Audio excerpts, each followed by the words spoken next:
Welcome to LHS Live, every Wednesday morning from 9:30 a.m. to 10 a.m.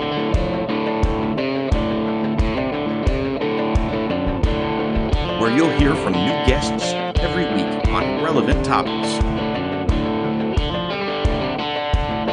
Community-based, student-driven. And now, your host, Joe Roberts. Panther Nation, and welcome to this Wednesday's LHS Live. I'm Joe Roberts, special guest Chase Sylvia with me, the Liberty Lady Panthers girls head basketball coach. Yes. That's a mouthful. It's a mouthful, right? Yeah, I know. I forget half the time anyways what I do. Hey, December 1st, 2021. It feels like it's been... Gosh, it feels like it's been weeks since we've had a live show, and actually it has been weeks since we've had a live show. Had a lot of stuff going on at LHS. We're happy to be back in the saddle. We've got, who do we have here? We've got Thomas Colburn, Alejandro Minivar, Alan Parga on camera, and then junior producer back there, Oscar Sakata. And here we are. So let's just talk, Coach Sylvia. I'm gonna turn everything over to you, and we'll just go back and forth. All right, sounds good. I do have one question that I want to ask you. For sure. I know you're from the Hill, right? Yes, I am from the Hill. I don't advertise that too much because I never know the reaction I'm going to get. But yes, I'm originally from Barbers Hill. Hey, don't knock that. There's nothing wrong with the Hill. I'm proud of it, but sometimes you get people that have mixed feelings about it. There's an attitude. There's a certain way that you carry yourself when you're from the Hill, right? Mm-hmm. And I know you've brought that to LHS with you. Is that right? I always try to take what I've learned from my past. I was at Barbers Hill all the way from K through 12.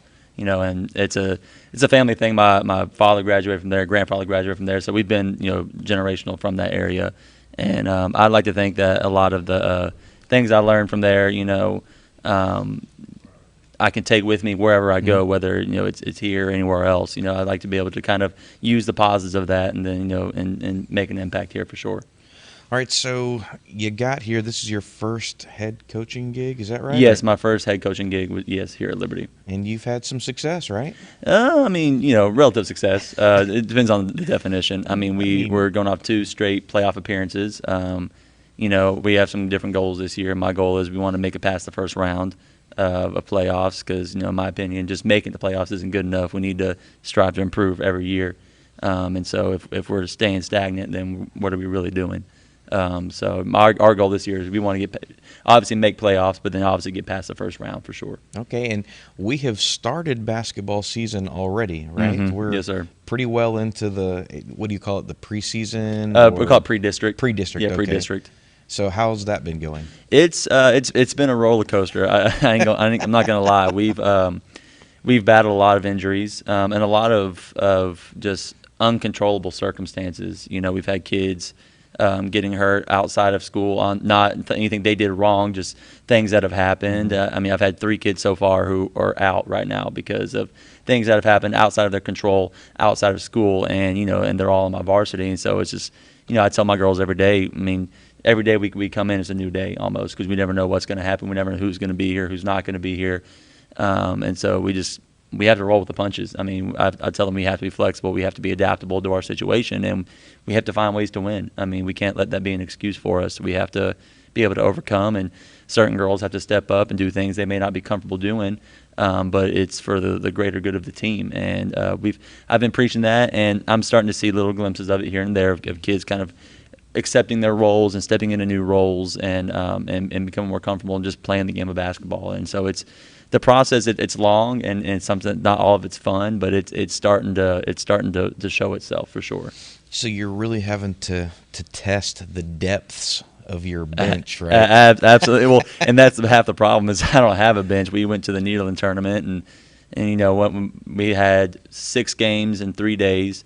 And I probably had about 7 or 8 kids for the entire tournament, and I think we looked like we came back from war. Whenever really, I mean, I had girls wrapped up in ice and bandaged up, and we're limping back to the bus. Right. And I mean, we performed well, but you could tell. I mean, the kids were feeling it, but they fought hard the entire time. And and that's one thing I have always prided our team on is how we fight and how we compete. Because there's never been a game where I felt like we just don't compete, we don't give effort, we don't hustle. We do that every game. The score may not reflect that, but by watching the kids and you see how they want to win,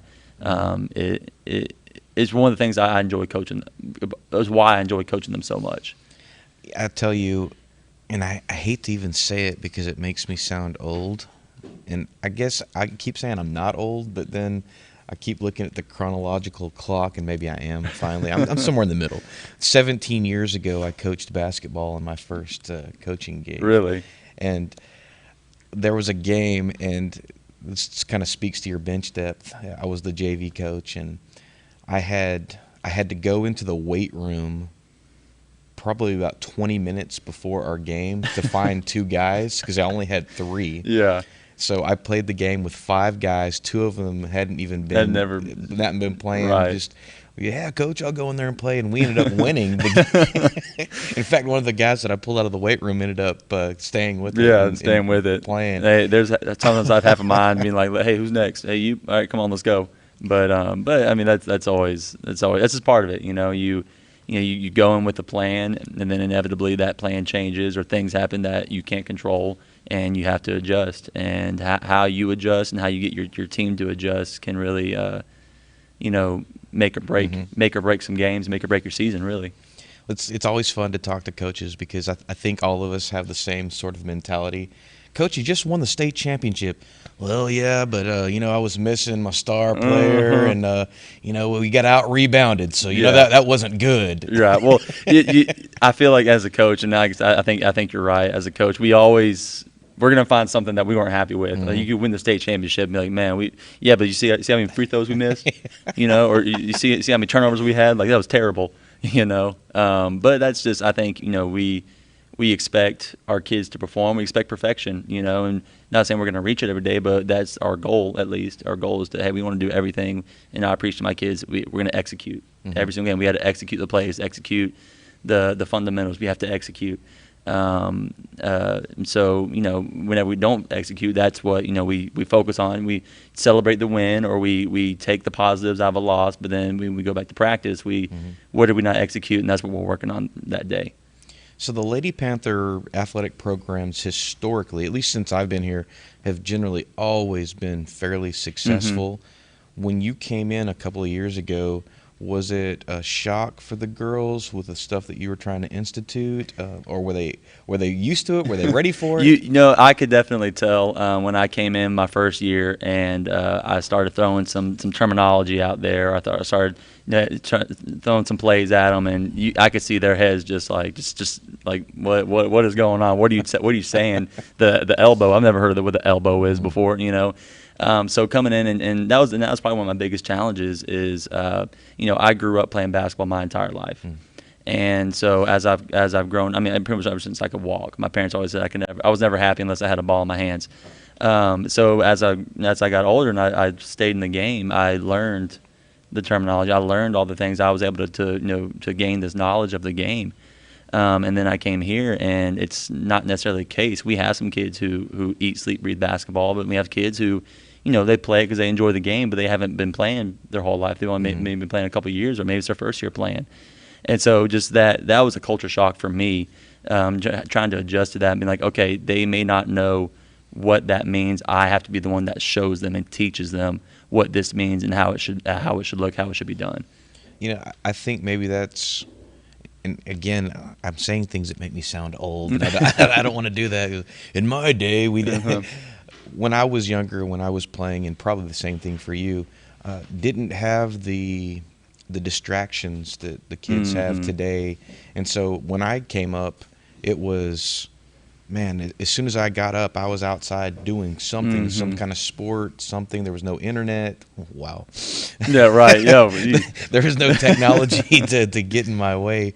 And one of my experiences as a coach is I'm having to help them develop that IQ that probably you and I had just because we were playing all the time. Right, and it was actually funny you say that, because when we were at the Needleton tournament last week, before Thanksgiving break, I was talking to one of the coaches, actually the Needleton coach, and we just kind of kept saying, we just feel like we have to teach the game over and over and over again. And part of the reason why is, we don't feel like kids are just going outside and playing anymore, because there's things you learn in practice and from a coach, but there are also things you learn just from playing the game of basketball. I tell my kids, hey, we run a play. You need to, you're running the play to lead you to a score or to a basket, but you have to play basketball.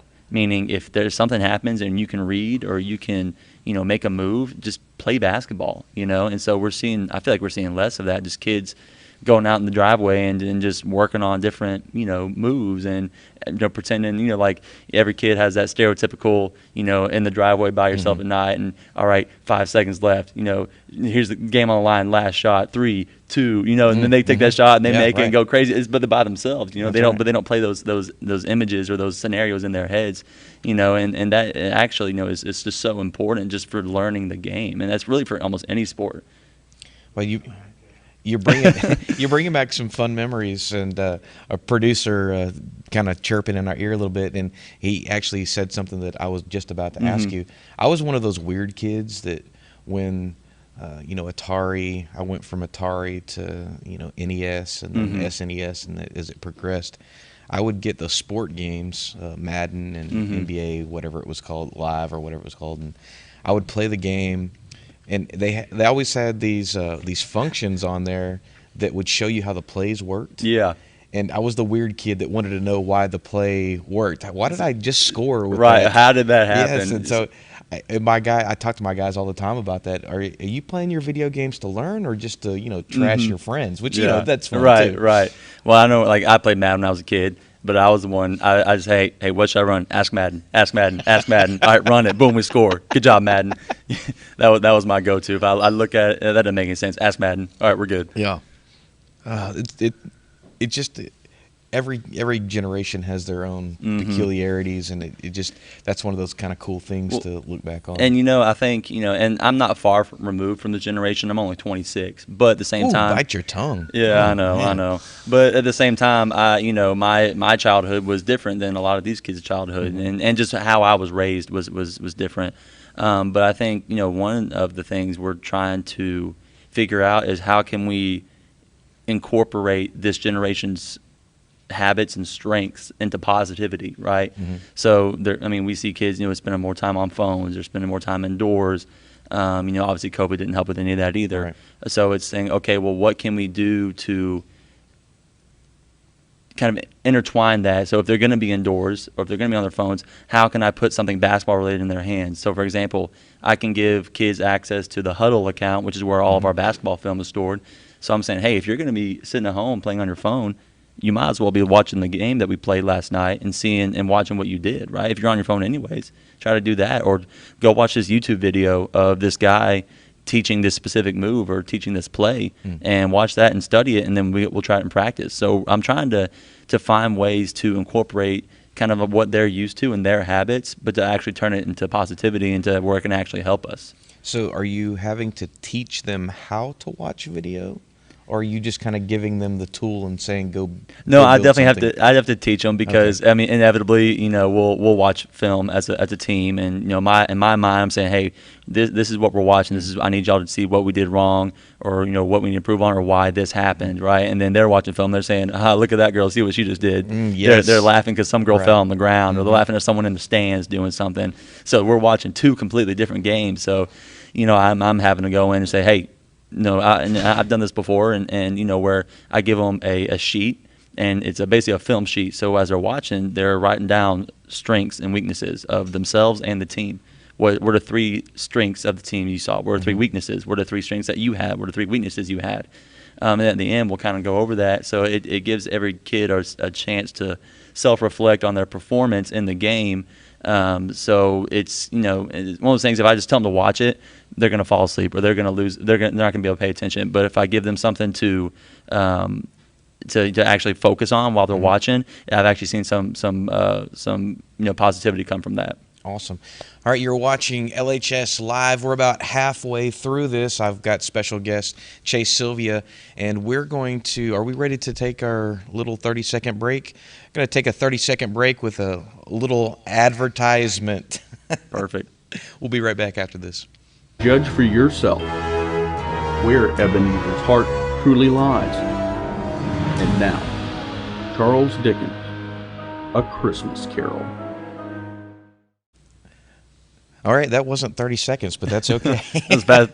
That feels like when the officials counting 5 seconds and when on the baseline, and it's like, that was the fastest 5 seconds I've ever seen, man. That was not a full timeout. All right, we're going to try that one more time. What is the heart of a person? And is it too late to change a person's heart? Friendless, cheerless, joyless. Ebenezer Scrooge is about to come face to face with these very questions. London town, on a long ago Christmas Eve. Join us this hour and judge for yourself where Ebenezer's heart truly lies. And now, Charles Dickens, A Christmas Carol. And when you hear that, it makes a lot more sense. Mm-hmm. All right, that is in reference to our upcoming Fine Arts Department. We're doing A Christmas Carol on December 11th. We got 2 shows, 1 p.m., 7 p.m., but I digress. Yeah, awesome. That's All right. awesome. Back to you, Coach Sylvia. All right, so we've been talking about how you work with your girls and how you've instituted this new stuff. Mm-hmm. And you're developing these winning ways for them, and you're seeing some success. Let's backtrack a second and actually talk about you. Okay. So you mentioned you're from the Hill, but Yes, there's sir. something really cool that just happened to you not long ago, right? You became a father for Yeah, the first time, right? Yes, I did. Well, I got married to my wife back in May, and Well, it's good you got married to her. So. Yeah, right. Exactly. No, exactly. No, and she had a daughter, so I have a stepdaughter, Okay, which okay. I've been with her since she's been about 6 or 7. So I've had that experience, but this is my first experience with a baby, Right. and she's actually 1 month old today. She was born on November 1st, and so December 1st is her 1 month birthday. So she's getting big. She's starting to get some of them rolls, looking like she's had a good Thanksgiving. Nice.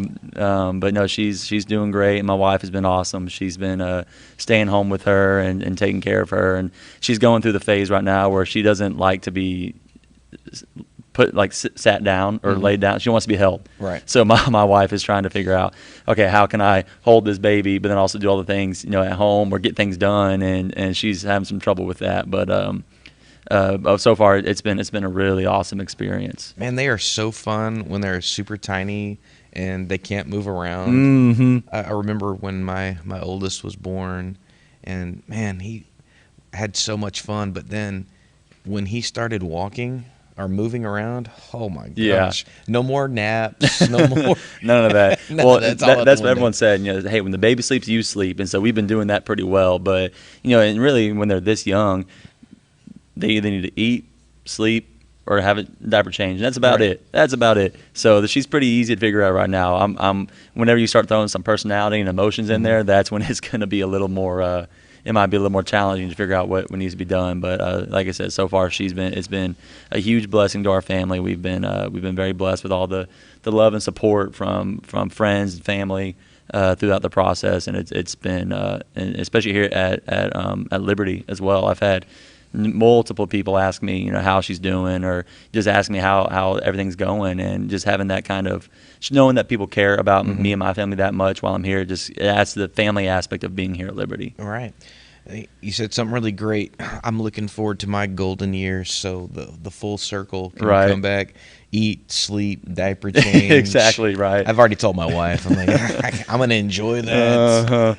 So when you get to that age, that's when they start. That's what you tell your kids too. Is that hey, so you better thank me now because what I all did, because you're gonna get that back whenever I get to those golden years, like you said, and all I'm gonna need is to eat, sleep, or change. That's right. I told my kids when they were younger that I was gonna keep a notebook of all the dumb stuff that they did, and then when they got older, I was going to repay the favor. Oh, man. All right, so beautiful family, beautiful life. Let's jump back to basketball. Okay. You've got some games coming up, right? Yes. And we're not in district yet.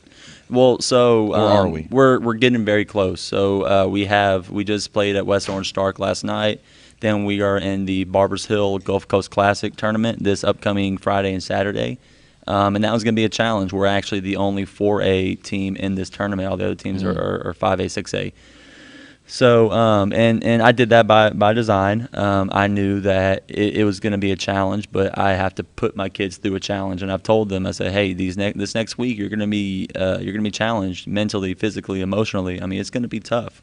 I said, but who you become after this and what you use from the situation is just going to help us as a team, or that's the point, is to help us as a team. And at this point, and of course, losing's never fun, obviously, right? But you also tell the kids, hey, once you hit district, you're 0-0. Nothing else matters. And we've won some games. Don't get me wrong, but I tell them these games mean absolutely nothing right now. It all matters on how you prepare to get ready for district. So we actually have our first district game next Tuesday against Hardin Jefferson, who is the heavy favorite to win the district. They're some quality. Well, I know for 100% they're top 5 in 4A in the state of Texas. They very well may be number 1. I mean, they've gone to the state tournament a couple of years. Just last year they lost in the state championship. 3 years ago they lost in the state championship. I mean, they are a basketball school, and I mean, I wish, looking up, I wish I could find reasons to hate them. It's hard to, really. I mean, I've met some of the kids. They're great kids. They work hard. I mean, they put in work outside of the normal school day. I mean, they've got one girl. She's committed to Duke University to go play basketball, and they've got a couple more girls over there. I know will be going D1, and they've got a basketball culture over there for sure. And they do a lot of things right. And they get a lot of success out of that. So my goal as a coach is, hey, what can I take away from that game that helps us make us better, And I like, being able to play teams like that and say, hey, this is what it should look like. This is what our intensity, our competitiveness, that's what that should look like. How can we mimic that and find success in our own path? I watch Undisputed quite a bit, and Shannon Sharp and Skip Bayless are always, going back and forth. And Shannon says something that's quite interesting to me. He talks about empty calories. And I've found as a coach that my best seasons overall were when I came into district probably with a losing record because of the quality of teams that I had been playing. And my worst seasons were the ones where I came into district with a winning record because I'd been playing empty calorie teams where we were, monumentally better than them. Exactly, and they didn't learn much. And my philosophy is, why would I want to play a team that I know I could beat just by dribbling a basketball? If I know I can show up and just do whatever and beat a team, then why am I playing them? And obviously you need those games just to to show your team that you can win, but at the same time, you need to. I want to play teams that are going to challenge us. I want to play teams that are going to make us better and show us what we're not good at, because that's what we need to focus on so we can get better. And I'm very confident that once we hit district, we're going to be able to play at a speed that the other teams in our district won't be ready for. Just because I told my kids, we've seen it. We're seeing some really good teams right now. And so if we can execute against them, that makes some other teams in our district it makes it even easier to execute against them. Right. So it's all about the reps, it's all about the execution, it's all about the practice. And like I said earlier, losing is never fun, but what you gain from it and how you go about it can really have a huge impact. one of the challenges that I know you face, because we all face it at this level, is replicating what they're going to see. I know with my boys in soccer, my first team guys I try to go 1-against-1 as much as possible, but it's not always available. And when they have success against the younger ones, I always try to temper them. Okay, that's great, you did that, but you know that's not what you're going to be facing in district. So how do you prepare for that? Because you can't replicate the goodness of HJ in practice, right? No, you cannot, and it's hard. It's very hard. And I kind of same thing you said. You tell your kids. I tell my kids. I said, look, there's a reason why you're on varsity. It's because you are one of the best. So if you can take a kid off the dribble, well, great. You're supposed to be able to do that, right? Or if you can drive by someone, or you can, take the ball from them, you're supposed to be able to do that. You can't do that against Hardin Jefferson. You can't do that against Huffman. So how are you going to act? How are you going to play? So I'll give them, little things like if we're running a play against our JV, I said, hey, you can only score out of this look, or you can only score out of this action. You can't score any way else because this is what we're looking for. Or you have to go through 10 passes, 15 passes before you can score, type of thing. And so just give them little challenges like that. Really gets them to think, okay, I have to work beyond what it's given to me. I may have a good shot, but I'm going to pass on my good shot so I can get a better shot for my teammate. That kind of stuff. And so, we're seeing some success with that. When I really get it, break it down and say, look, this is what we're looking for. This is what, and then it kind of go back to what I was saying earlier, when you get into the game, you know what you look for, but then you still play basketball. You've been taught how to play basketball at the same time. So you're looking for those same actions. But then whenever you get into the game, if you can just play basketball and go score, play basketball and go score. And all of that helps us win. Coach, one of the things that I know kind of goes hand in hand with not being able to replicate, there's probably people on your schedule, whether you scheduled them or whether they were scheduled for you because they're district opponents, that their quality is just much lower than whatever you're bringing to the table. So how do you prepare for that sort of a team? Because that's kind of a different mental preparation. Oh, it is. And there's at least 1 or 2 teams in our district that are a lot like that, where, we're up here and then the quality of their team is down here. And if we're not careful, we're going to play down here with them, And so I tell them, I say, hey, we have to be disciplined, and we can't quit doing what we do. We can't play down to their level. We have to make sure that we're preparing for Hardin Jefferson. And my mind is, if you prepare for Hardin Jefferson, you're going to beat the other teams in your district. If you can go out there and execute, because if you're practicing at that intensity, then no one else in our district can play at that speed. So if you're planning for one, then you just maintain that for the other teams, then you should be fine. Now, that's easier said than done. And, we go against some teams where they just, you go out there and you're like, oh, my gosh, has this kid ever played basketball before? You still got to go out there, and execute. You still got to go out there and play against them, even though it may be sloppy, it may be scrappy, it may not look good. You can't play down to their level is really, really what I preach to them. One of the things that I employed a few years ago, trying to get the girls on the soccer team ready to go, and I would have my JV team go and play the girls' varsity team to give them just a little better competition to go against. I don't know if you've ever done that in basketball. We always are employing different strategies or trying to find whatever we can do, right? Yeah, and we're doing that today. I told my girls today because, for the games that we've lost these past couple, we've played I think 8 or 9 games with 2 practices, over this stretch. So, and that's tough. It's very tough. And so we need a couple of days of just good practice.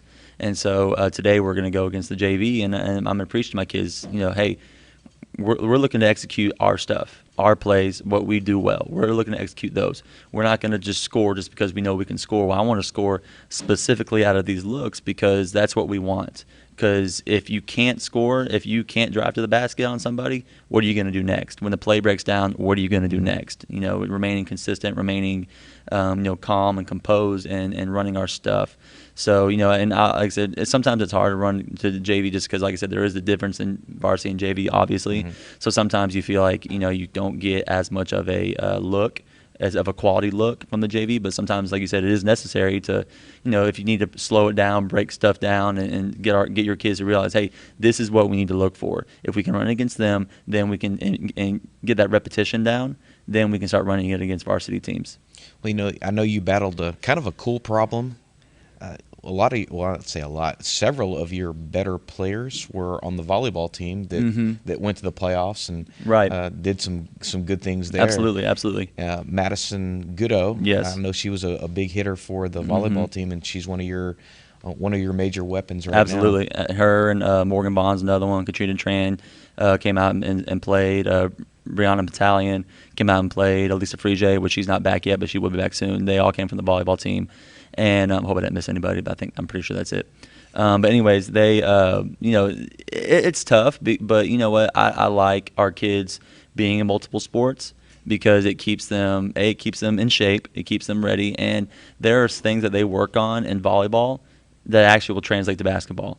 And at the same time, there are things that work on in basketball that will translate to softball or will translate to next volleyball season. I mean, it all intertwines. It's all about being an athlete, and it's not a secret that some of my best players on the team are also some of our best athletes. Right. That kind of is a given, but they also play a lot of different sports, and it just gives them an advantage for sure. So you coach volleyball too, right? Yes, so sir. You had to have been chomping at the bit at the very end. It gets tough. It gets especially when I know we have games lined up, and there's that overlap with volleyball playoffs and basketball the first couple of days, and I'm thinking, man, I wish I had them a whole team so I could get started. But at the same time, I want them to go be successful, and I want them to finish out their volleyball season on a good note and a strong note. And heck, if they made it all the way to the state championship in volleyball, hey, I'll be right there with you. I'm so proud of y'all. And I'm not going to take away from that just because I'm ready for basketball season. And we had a really good system going where once basketball season started, I got plenty of time with my basketball kids. During the volleyball season, I at least got my other basketball kids, which I had a group of about 12, 15 or so that just play basketball. So I got them at least 2 days a week.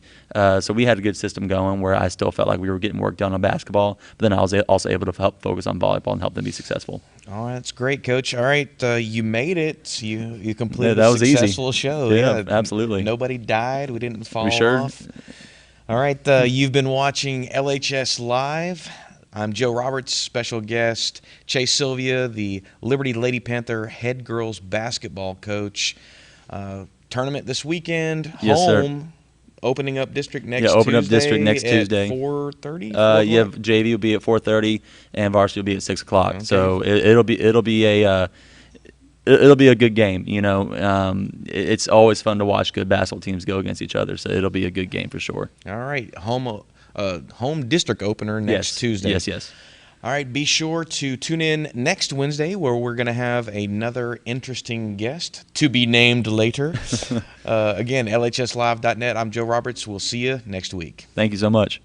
Thanks for watching every Wednesday morning from 9:30 a.m. to 10 a.m.